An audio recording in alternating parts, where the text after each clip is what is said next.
Building resilience lessons from 2025's market meltdowns एक viral जहन को तेज करने वाली कहानी है ट्रेडिंग ट्विस्ट के लिए, जहां ये बताया गया है कि 2025 ने ट्रेडर्स को वॉलेटिलिटी की वजह से नहीं तोड़ा, बल्कि इसलिए कि उसने ये एक्सपोज कर दिया कि कौन जहनी तौर पर तैयार नहीं था। चार्ट्स ने झूठ नहीं बोला, इंडिकेटर्स फेल नहीं हुए, स्ट्रैटेजीज अचानक काम करना बंद नहीं हुई, बल्कि लोग टूट गए। एक लम्हे मार्केट काम थी और अगले ही लम्हे स्प्रेड्स फट गए, लिक्विडिटी गायब हो गई, स्टॉप स्लिप हुए, अकाउंट्स फ्रीज हो गए और सोशल मीडिया पर ब्लोन बैलेंसेस और टूटी हुई हिम्मत के स्क्रीनशॉट्स भर गए। लेकिन असल बात यह है कि जो ट्रेडर्स 2025 से बच गए वो इसलिए नहीं बचे कि वो ज्यादा स्मार्ट थे, बल्कि इसलिए कि वो रेजिलिएंट थे।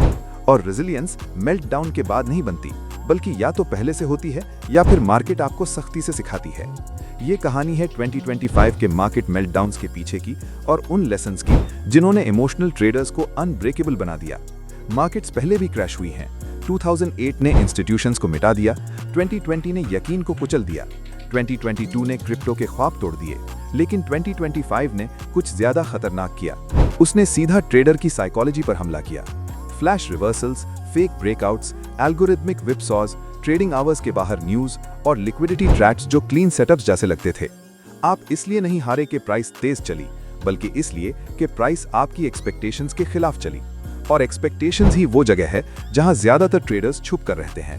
वो इसके लिए तैयार नहीं थे कि प्रॉफिट सेकंड्स में गायब हो जाएं, परफेक्ट सेटअप्स बार बार फेल हों, winning streaks emotional over confidence में बदल जाएं और लूजिंग स्ट्रीक्स रिवेंज ट्रेड्स को जन्म दें। 2025 ने बुरे ट्रेडर्स को नहीं, बल्कि फ्रेजाइल ट्रेडर्स को सजा दी। फिर एक और मिथ टूट गया कि एक्सपीरियंस आपको प्रोटेक्ट करता है। बहुत से ट्रेडर्स ये समझते थे कि मैं सालों से ट्रेड कर रहा हूं, मैं हैंडल कर लूंगा। लेकिन 2025 ने साबित कर दिया कि एक्सपीरियंस इमोशनल इम्यूनिटी नहीं होता।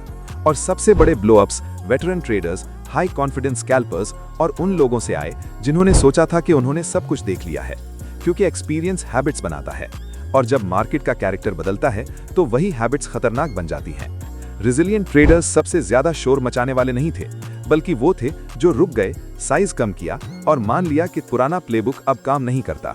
रेजिलियंस एक अनकंफर्टेबल जुमले से शुरू होती है कि मुझे नहीं पता आज मार्केट क्या है, और ये ठीक है।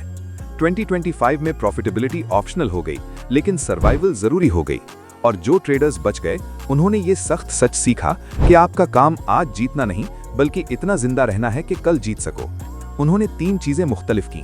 जब सेटअप्स परफेक्ट लगते थे तब भी पोजीशन साइज कट किया, जब कंडीशंस ऑफ महसूस हुई तो ट्रेड रोक दी, और इमोशनल स्टिमुलेशन के मुकाबले में बोर्डम को कबूल किया। रेजिलिएंट ट्रेडर्स समझ गए कि केओस में जो ट्रेड आप नहीं लेते वो आपका कैपिटल क्लैरिटी के लिए बचा लेता है, और मार्केट बहादुरी से ज्यादा सब्र को रिवॉर्ड करती है। 2025 ने यह भी एक्सपोज किया कि आप सिर्फ पैसे से ट्रेड नहीं करते, बल्कि इमोशनल कैपिटल से भी करते हैं। हर लॉस इसे ड्रेन करता है, हर रिवेंज ट्रेड इसे तबाह करता है, और हर बेचैन रात इस नुकसान को बढ़ाती है। रेजिलिएंट ट्रेडर्स ने अपने इमोशनल कैपिटल को सख्ती से प्रोटेक्ट किया। उन्होंने गिल्ट के बगैर ब्रेक्स लिए, बड़ी विंस के बाद पीछे हटे और विन इट बैक के जुनून को मना किया, क्योंकि वो जानते थे कि जब इमोशनल कैपिटल जीरो हो जाए तो बेहतरीन स्ट्रैटेजी भी कत्ल बन जाती है। मार्केट गलतियों को नहीं, बल्कि अनमैनेज्ड इमोशंस को सजा देती है। पहले कॉन्फिडेंस ट्रेडर का हथियार होता था, लेकिन 2025 में ये लायबिलिटी बन गया। जो लोग कहते थे कि मैं अपने सिस्टम पर भरोसा करता हूं, मुझे ये सेटअप पता है, ये हमेशा काम करता है, वो सबसे पहले क्रश हुए। रेजिलिएंट ट्रेडर्स ने कॉन्फिडेंस की जगह अडैप्टेबिलिटी को रख दिया और सवाल पूछना शुरू किया कि क्या आज ये सेटअप फेल हो रहा है, क्या मार्केट मुझे फंसा रही है, क्या मैं जल्दी में हूं या गलत हूं। वो बायस छोड़ने से नहीं डरते थे, डायरेक्शन से शादी नहीं की हुई थी, और एक रूल को सबसे ऊपर रखा कि मार्केट आपको कंसिस्टेंसी का कर्ज नहीं देती। 2025 में सिर्फ रिस्क मैनेजमेंट काफी नहीं रहा, क्योंकि स्टॉप लॉसेस फेल हुए, स्लिपेज हुई, लिक्विडिटी गायब हो गई और एग्जीक्यूशन लेट हुई। और ट्रेडर्स ने समझा कि सिर्फ रिस्क मैनेजमेंट आपको प्रोटेक्ट नहीं करता, बल्कि रिस्क अवेयरनेस करता है। रेजिलिएंट ट्रेडर्स ने कम सेशंस ट्रेड किए, न्यूज हैवी आवर्स से बचे, लेवरेज बहुत कम की और छोटी प्रॉफिट्स को फ्रस्ट्रेशन के बगैर कबूल किया। उन्होंने ये नहीं पूछा कि आज मैं कितना कमा सकता हूं, बल्कि ये पूछा कि मैं जहनी तौर पर कितना नुकसान बर्दाश्त कर सकता हूं। और इसी सवाल ने अकाउंट्स को बचाया। 2025 के सबसे स्ट्रॉन्ग ट्रेडर्स एक खास ट्रेड शेयर करते थे। वो आउटकम से इमोशनली डिटैच्ड थे।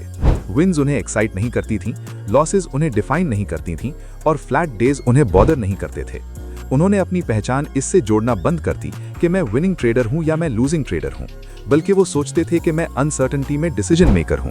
क्योंकि रेजिलियंस तब बनती है जब आप अपनी सेल्फ वर्थ को P&L से जोड़ना छोड़ देते हैं। मार्केट इंटेलिजेंस को टेस्ट नहीं करती, बल्कि आइडेंटिटी को करती है। 2025 में एक साइलेंट हैबिट ने बहुत से ट्रेडर्स को बचाया। वो इमोशनली जर्नल करना शुरू कर दिया, न कि टेक्निकली, न एंट्रीज, न इंडिकेटर्स, न सेटअप्स, बल्कि अपने ख्यालात लिखने लगे कि मैं यहाँ रश्ट महसूस कर रहा था, मैं फोमो से डर गया था, मैं कुछ प्रूव करने के लिए ट्रेड कर रहा था, मैं काम और फोकस था। क्योंकि जब अवेयरनेस डिनाइल की जगह लेती है तो रेजिलियंस ग्रो करती है, और जो चीज आप देखना ही नहीं चाहते आप उसे ठीक भी नहीं कर सकते। 2025 के लिए कोई YouTube वीडियो तैयार नहीं कर सकती थी, कोई मेंटरशिप इसे पूरी तरह समझा नहीं सकती थी, और कोई बैक टेस्ट इसे प्रिडिक्ट नहीं कर सकता था। सिर्फ एक टीचर था, पेन। लॉसेस ने डिसिप्लिन सिखाया, ड्रॉडाउन्स ने ह्यूमिलिटी, मिस्ड ट्रेड्स ने पेशेंस, और रेजिलियंट ट्रेडर्स ने पेन को जाया नहीं किया, बल्कि पूछा कि मार्केट मुझे क्या सिखाना चाहती है। जबकि फ्रेजाइल ट्रेडर्स ने पूछा कि मैं अपने पैसे कैसे वापस लूं, और इसी फर्क ने तय किया कि कौन गेम में रहेगा।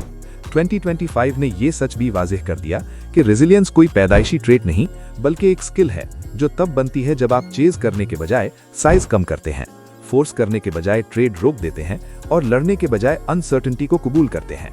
क्योंकि मार्केट हमेशा अनप्रेडिक्टेबल रहेगी, लेकिन आपको ऐसा होना जरूरी नहीं। जो ट्रेडर्स 2025 से बच गए, उन्होंने सिर्फ बेहतर ट्रेड करना नहीं सीखा, बल्कि बेहतर सोचना, कम महसूस करना और तेज अडेप्ट करना सीख लिया। और अगर आप 2025 से गुजर गए हैं, तो अब आप मुख्तलिफ हैं, ज्यादा काम, ज्यादा सिलेक्टिव, कम इमोशनल और बेहतरीन तरीके से ज्यादा डेंजरस। क्योंकि अब आप हर मूव के पीछे नहीं भागते, आप फोमो से नहीं डरते, और आप एक्टिविटी को प्रोग्रेस समझने की गलती नहीं करते।